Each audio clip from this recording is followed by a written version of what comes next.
família Palmeiras, olha só, terçou, meus amigos, pausa pro Mundial de Clubes e, cara, que loucura os sorteios de ontem. Hoje a gente vai falar bastante aí sobre os confrontos do Palmeiras na Copa do Brasil, na Libertadores, preparação pro Mundial de Clubes. Então, se você não é inscrito no canal, já se inscreve agora, deixa o seu joinha, não perde tempo, bora pro vídeo de hoje, família. Olha isso aqui, saíram nas bolinhas lá Corinthians e Palmeiras, velho. Então, pela primeira vez na história da Copa do Brasil, Corinthians e Palmeiras vão se enfrentar, fechado? Então a gente tá ansioso para esses jogos, inclusive quem tá do lado esquerdo aqui decide o confronto em casa, então será decidido no Allianz Parque. Agora a gente vai falar do Estevão, que não vai estar jogando na Copa do Brasil, né, porque ele tá partindo pro Chelsea, e a gente começa a mostrar para vocês duas matérias especiais da partida dele lá para Londres, então se liga aí. Estevão, despedida dos sonhos pra joga da base! Lá do portão do campinho, já dá pra ver. E a ideia é essa, deixar bem claro quem começou por ali. Foi desse terrão aqui que saiu o Estevão. Foi daqui que começou.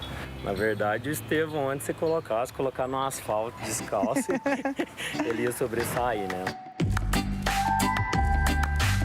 Lembro direitinho quando o Estevão chegou aqui com 3 anos e pouquinho, ia fazer 4 anos ainda, e nós não tínhamos essa categoria. Nós liberamos para ele treinar junto com os meninos que tinha 5 anos, né? E quando ele entrou no campo, que pegou na bola, já foi aquele boom, né? Todo mundo que estava aqui, nós vimos a coisa boa que estava na mão da gente, cara. Ele era o Messi, era o Pelé, ele era tudo, ele era o rei aqui. O craque da escolinha Toque de Bola em Franca, no interior de São Paulo. O pequeno Estevinho era tipo uma figurinha premiada entre os mais velhos. Por tudo que fazia no ataque, claro, desde quando o uniforme era maior que ele, mas por outras qualidades também. Tem uma história de que ele jogava de goleiro. Jogava e jogava muito. Ele era meu goleiro na categoria menor, que o Estevão sempre foi precoce. A gente botava no gol na categoria abaixo dele, que sempre podia botar o goleiro, podia ter uma idade a mais, o Estevão fechava o gol. Ele joga muito no gol, eu ainda brinquei, se no 2 toques lá na recreação, o Abel deixa ele jogar no gol, né? E deixa? Ele falou, não, tia, é muito difícil.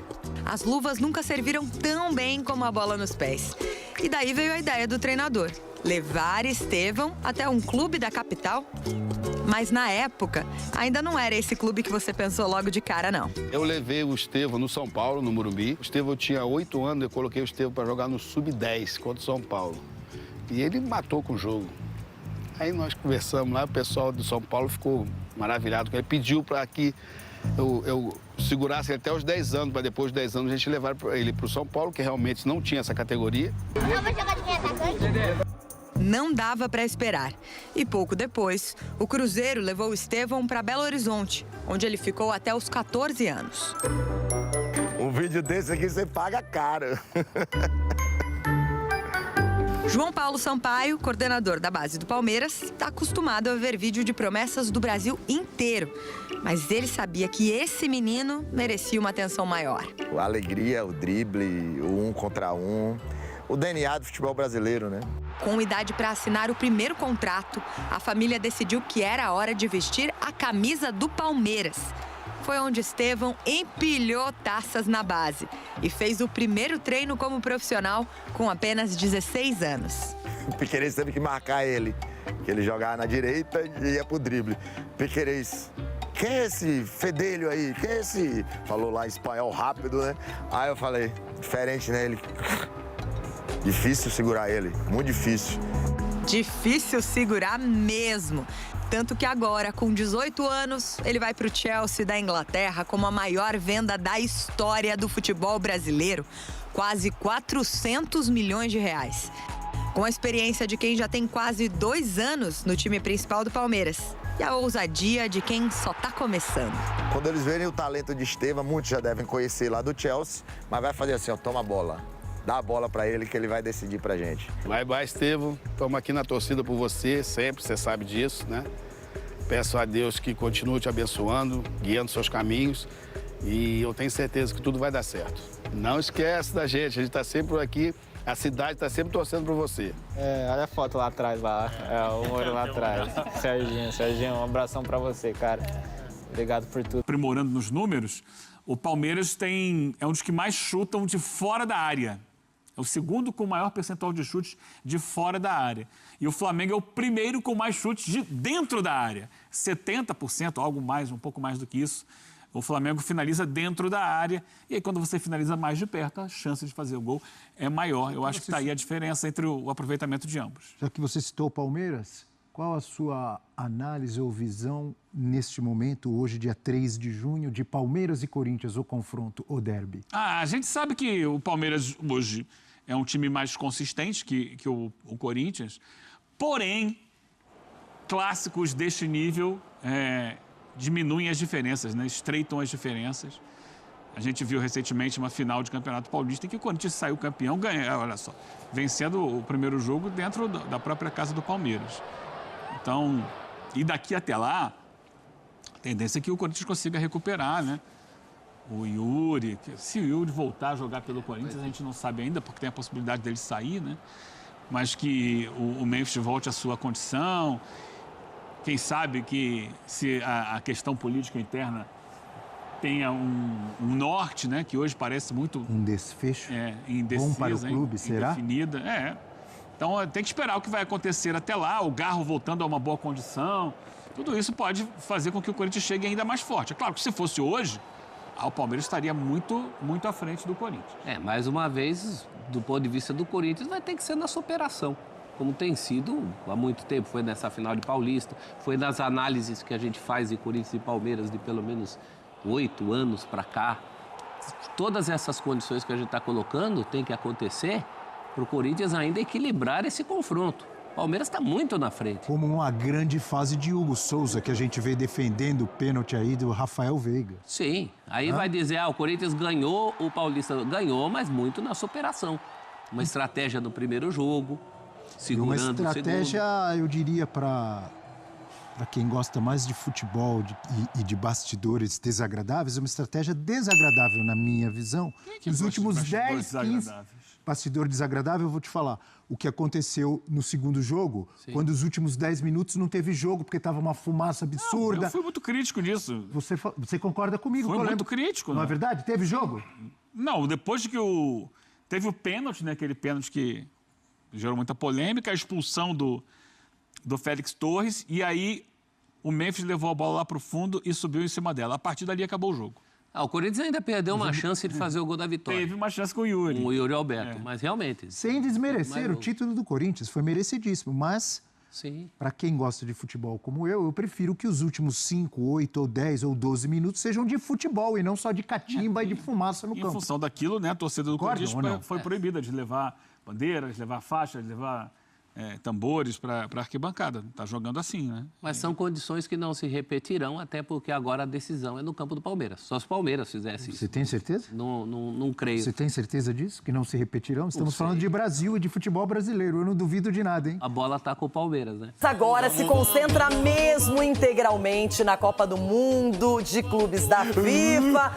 Só que vai viajar sem 8 atletas que estão representando seleções. Depois, eles vão se juntar com a delegação, mas por enquanto vai um Palmeiras incompleto. O que eu acho quando tu vais para uma competição curta como esta, onde estão os melhores clubes do mundo, tu tens que ir e jogar com a tua identidade. Torcedor palmeirense, tá chegando a hora. Daqui 12 dias o Verdão estreia na Copa do Mundo de Clubes. No Grupo A, o time de Abel Ferreira encara o Al-Ahly do Egito e um dos anfitriões, o Inter Miami de Messi, Suárez e companhia. E o início da caminhada será no próximo dia 15, às 19 horas, horário de Brasília, contra o Futebol Clube do Porto de Portugal, que venceu o Casablanca do Marrocos em um amistoso com gol de Samu, que foi o artilheiro da equipe na temporada de 2024-2025, com 25 gols marcados. É o momento que nós temos de mostrar tudo aquilo que nós trabalhamos, tudo aquilo que nós fizemos. O que os adversários vão fazer, eu não sei. Vamos estudá-los na altura certa. Aliás, já o estamos a estudar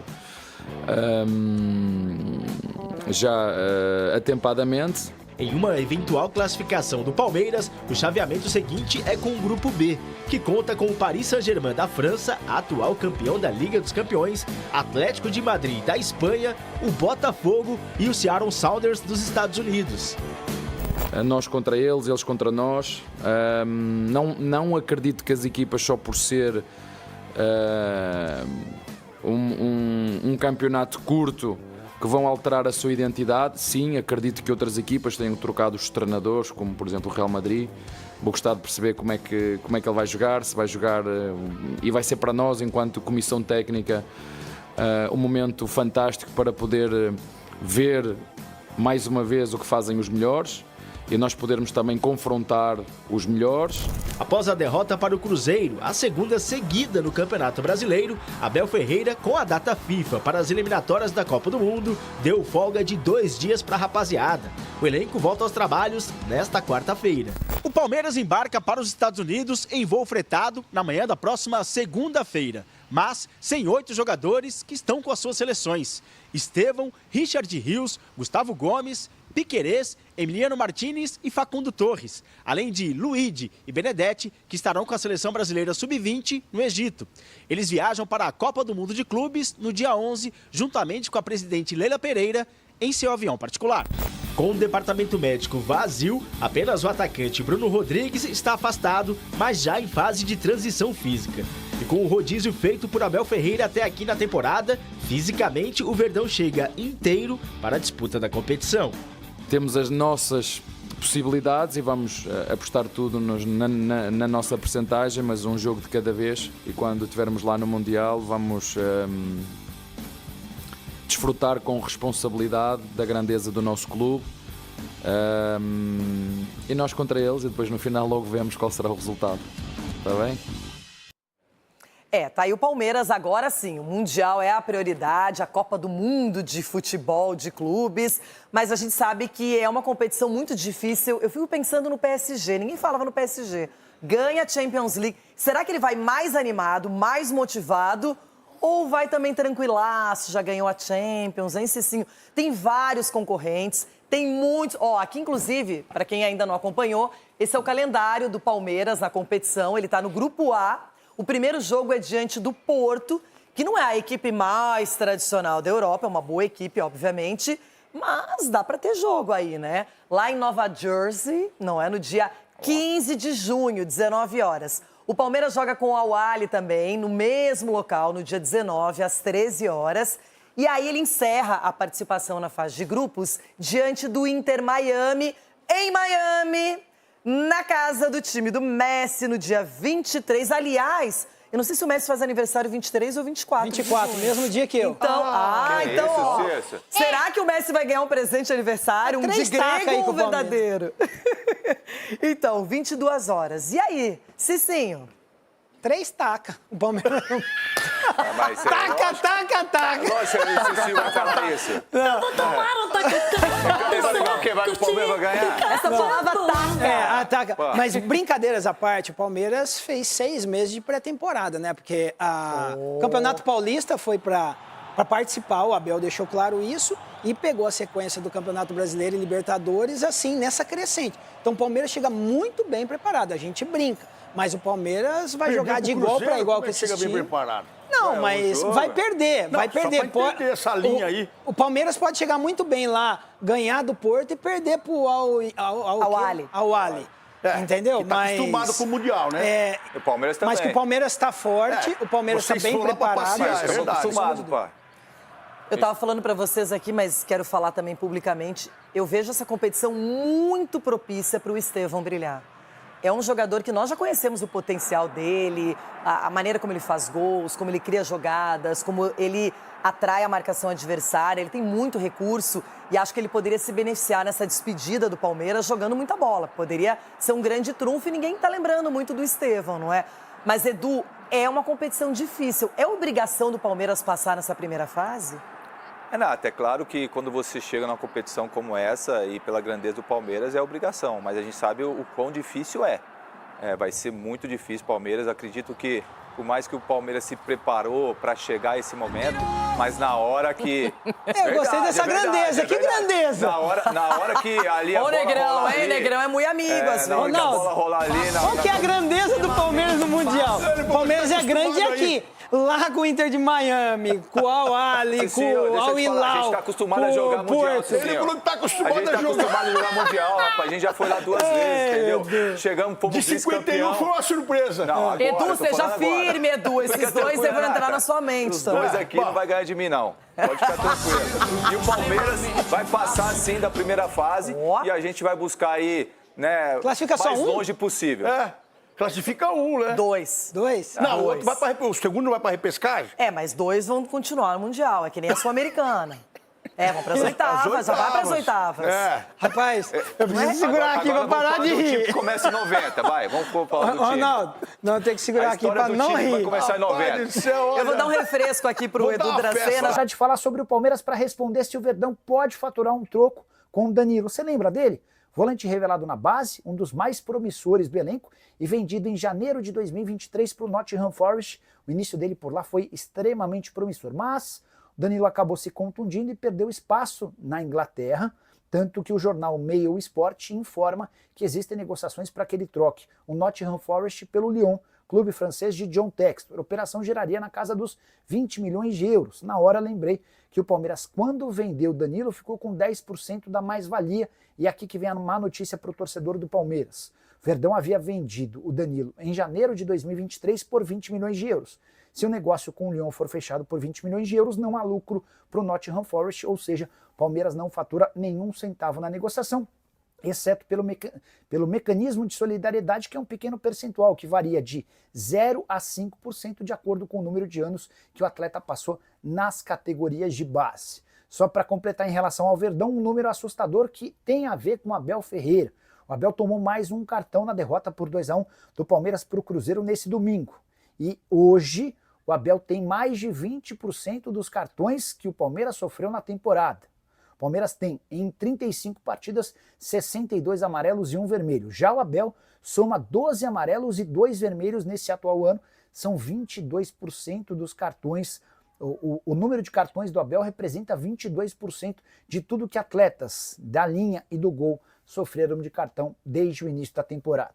Você quer mais um número assustador? Desde que foi contratado no fim do ano de 2020, o Abel já soma 63 cartões amarelos e 11 vermelhos. Vamos lá, vamos falar um pouquinho aí sobre tudo que rola no mundo Palmeiras e principalmente sobre os sorteios da Copa do Brasil e Libertadores. A gente sabe aí que estamos no período de pausa, né, para o Super Mundial de Clubes. O Palmeiras entra em campo aí daqui a mais ou menos 12 dias, né, diante do Porto, sem ser esse domingo, no próximo domingo. Então é um jogo extremamente importante aí, né, para esse sonho que é o Super Mundial de Clubes. A gente sabe que, o Super Mundial de Clubes é extremamente improvável, mas, meus amigos, 3% de chance é a chance do Palmeiras ser campeão. 99% de fé, eu não vou nem falar 97%, é 100% de fé, a gente confia, vai até o final, de que o Palmeiras pode sim sair campeão. Eu sei que vocês podem falar, mas você tá sonhando, irmão, para de ser iludido. Meus amigos, sonhar é de graça, vamos aí, jogo a jogo, buscar primeiro passar da fase de grupos e ver até onde o Palmeiras pode chegar, não é mesmo? Eu sei que vocês podem falar assim, mas é ser muito iludido, perder pro Cruzeiro e pro Flamengo e querer ser campeão do mundo. Eu sei, mas me deixa aqui na minha ilusão, eu espero que vocês também tenham a mesma confiança, porque o Mundial de Clubes está chegando, a gente vai ter aí vários dias para falar do Mundial de Clubes, vários dias sem jogos, para falar sobre a preparação do Palmeiras, para falar sobre até mesmo possíveis contratações ou não, né, porque enfim, abre uma janela aí pro Mundial, mas uma janela muito rápida, então assim, a gente tem bastante assunto aí para os próximos dias, mas hoje eu quero focar bastante aqui também no sorteio da Copa Libertadores da América e no sorteio da Copa do Brasil, meus amigos. Isso porque ontem a gente já havia falado um pouquinho sobre o confronto diante do Universitário pela Copa Libertadores. Eu realmente estava torcendo para que viesse esse adversário, vinha torcendo aí para que o Palmeiras pegasse realmente a chave mais fácil possível, né? A torcida ela deu certo por um lado, deu errado por outro lado, porque de fato o Palmeiras teve aí um bom sorteio, teve aí, né, realmente um adversário dentre os adversários que poderiam ter sido considerado aí talvez um adversário mais inferior tecnicamente, não que vá ser um jogo fácil. Se eles chegaram nas oitavas de final é porque tiveram competência para isso. Não será um jogo fácil. Tenho, porém, pra mim, que o Palmeiras tem total condições de passar. O Palmeiras é favorito, isso é óbvio. O Palmeiras tem o melhor time, é um time melhor treinado, é um time que tem mais condições em todos os aspectos e a gente espera que o Palmeiras passe, né, com uma certa facilidade até mesmo para a próxima fase. Agora o grande ponto é que a partir da próxima fase o negócio complica para o Palmeiras, porque o Palmeiras pode ter umas quartas de finais contra o River Plate, pode ter uma semifinal contra o São Paulo ou o Botafogo e pode ter uma final contra o Flamengo, meus amigos. Que loucura seria o Tetravira em cima do cheirinho. Meus amigos, se sonhar é de graça. Olha só, meus amigos, a gente vai continuar sonhando aqui até o final. Seria maravilhoso. Mas eu confesso também que se pegar uma final contra, sei lá, um Cerro Porteño, nossa, eu tô felizão, tá? Felizão se a final for contra o Cerro Porteño. Mas tá bom. Vamos ver aí o que os próximos confrontos, né, eles trazem para nós aí com relação àquilo que a gente pode esperar para o Palmeiras da Libertadores, da Copa do Brasil. Tudo muda num período curto de tempo, né? A gente sabe que são jogos que serão decididos somente, enfim, meados de agosto, né? A Copa do Brasil começa no dia 30 de julho, finaliza no dia 6 de agosto, né? Primeira e segunda partida. O Palmeiras tem a chance aí de decidir em casa. E já que eu comecei a falar sobre a Copa do Brasil, meus amigos, o confronto será diante do Corinthians. Olha só, eu confesso que fiquei muito em paz, até porque ali na fase final a gente poderia pegar o Bragantino, o Botafogo ou o Corinthians. Eu confesso que dos três eu fico muito mais tranquilo pegando o Corinthians, viu? Mas será realmente assim, um jogo interessante, é legal a gente ter assim confrontos, né, que são clássicos dentro de um campeonato tão disputado como a Copa do Brasil. Acho que vai ser um jogo muito disputado, é claro. Mas acho que, mais uma vez, assim como na Copa Libertadores, o sentimento é o mesmo. A gente tem total condições de passar. A gente tem condições de vencer os dois jogos, de, enfim, se classificar aí com tranquilidade diante do Corinthians como diante do Universitário, né? Então, assim, Palmeiras tem total condições para os dois jogos. Acho que é favorito nos dois jogos, independente do que aconteça daqui até lá. O Palmeiras precisa entender que, assim, são dois jogos que precisam ganhar, principalmente... Mano, Universitário, eu confesso que eu não tô preocupado. Contra o Corinthians eu também não tô preocupado, mas bate aquele negócio de, tipo assim, pô, tem que ganhar. Contra o Universitário é tipo assim, vai ganhar. Mas contra o Corinthians, irmão, tem que atropelar os caras. Tem que atropelar os gambá em casa, fora de casa. Hoje eu até brinquei e falei assim, irmão, tomara que tenha show no Allianz, porque toda vez que o Palmeiras joga contra o Corinthians na Arena Barueri é um amasso. Então tomara que o jogo vá para a Arena Barueri. Eu não sou fã do estádio. Não é um dos lugares que eu mais gosto assim, de ver jogo. Acho que o acesso é muito ruim. Mas se o Palmeiras vence lá, meus amigos, que o jogo seja lá, né? Mas é isso. Vai ser um confronto interessante. Acho que deu, né, uma esquentada aí nessa fase, né, da Copa do Brasil, porque a gente sabe que oitavas de final ainda não tem aquele ar de decisão, como é uma quarta, semifinal propriamente dito. Mas agora, sendo clássico, meus amigos, aí o negócio não é nem passar de fase, o negócio é que tem que ganhar. Clássico se ganha, é valendo Coca-Cola. É isso então, vamos atropelar valendo uma Coca-Cola. Principalmente contra os gambá, meus amigos. Então é isso. De certa forma, eu posso dizer que tivemos 2 sorteios no dia de ontem. 2 sorteios que, de certa forma, foram tranquilos. Nos favoreceram. Sairemos classificados, jogaremos as quartas de final da Copa Libertadores, da Copa do Brasil. E também, antes disso, né? Isso vai ser só depois da gente ter sido campeão mundial, meus amigos. Eu sei. Mas aí você tá viajando. Irmão, vocês verão. Esperem pra ver o que será o Palmeiras daqui a 45 dias, meus amigos. Mas é isso. Durante os próximos dias vamos falar bastante aí sobre a preparação do Palmeiras para o confronto diante do Porto, para a estreia aí no Super Mundial de Clubes. Então, se você não é inscrito no canal, já se inscreve aí, deixa o seu joinha, deixa o seu comentário aqui também, o que você achou dos sorteios de hoje, qual é o confronto mais difícil, o que você achou da chave e da chave que já foi, né, da Libertadores. Da Copa do Brasil a gente ainda não tem a chave, somente após as quartas de final haverá um novo sorteio. Mas é isso, meus amigos, então se inscreve aqui, deixa seu joinha, ativa o sininho para ficar por dentro de tudo que rola no mundo Palmeiras e aproveitem a semana. Excelente semana para vocês, avante palestra, grande abraço e amanhã estamos de volta. Valeu, família!